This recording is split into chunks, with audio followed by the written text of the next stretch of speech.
Kat and I were in the Amazon in '76 taking ayahuasca. We got in with this certain group of people in Peru that took it every week. And, cultures have different ways of handling hassle. And in some cultures it's confrontational, in other cultures not.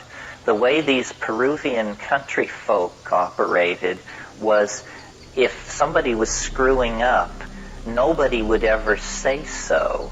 They would just talk about these people behind their back until the morphogenetic field of gossip was so strong that you would basically awaken to the problem.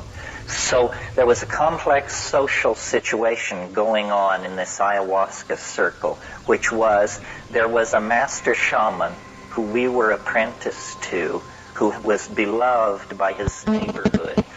But he had a nephew, a sobrino, who was a jerk. I mean, this guy was, as Don Fidel said, ambitious. He dealt a little weed, he did a little pimping, he was just sort of an edge runner type of guy. And every Saturday night we would all get together and take ayahuasca, about 30 of us. Older shamans, our guy, people from the neighborhood, and this sobrino, Don Jose. So, I don't know what the real history of it was, because I had just arrived on the scene. But these old guys would sing these icaros, these magical songs on ayahuasca that appear as colored tapestries in front of your eyes.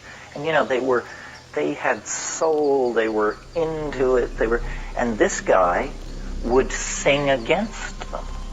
I mean, it's the rudest thing you can possibly imagine. I mean, imagine if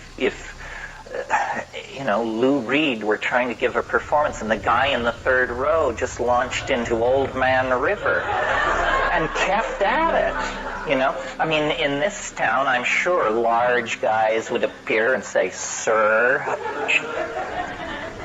In Peru, it didn't work like that. They just kept singing. He kept singing. And it was clear that this is how it was going to be handled, that we had just divided into two separate entities here. Well, my wife was sitting next to me, and he was sitting across the room from us, the sobrino, and I had been watching him for a long time, and I was loaded to the gills, and I could see he would get up on his haunches, and he looked like a monkey. His face... It was uncanny. I mean, he looked like a monkey, and he also looked kind of like a jackal, a dog with long teeth. Kept going through these changes, and Kat leaned over to me and said something like, "This guy's an asshole." And I just said, let it slide. What do we know? Think of it as anthropology. But she wasn't having it. So after a while, he kept doing this. And at one point, and everybody in the room, every person in the room was bummed out, and they were looking at their laps. All eye contact was broken. It's actually, when I was a kid, I invented a word. The word is fardow, and it means the embarrassment you feel when someone else fucks up. And you happen to just be there, but somehow the aura of it is so strong. So the entire room is just awash in fardow. And the old guys are singing, and the guy is singing. So then at the end of a particularly intense clash of these two styles, my wife just looked across the room at this guy and put the whammy on him. And I saw these red arrows leave her eyes and like dotted lines go across them.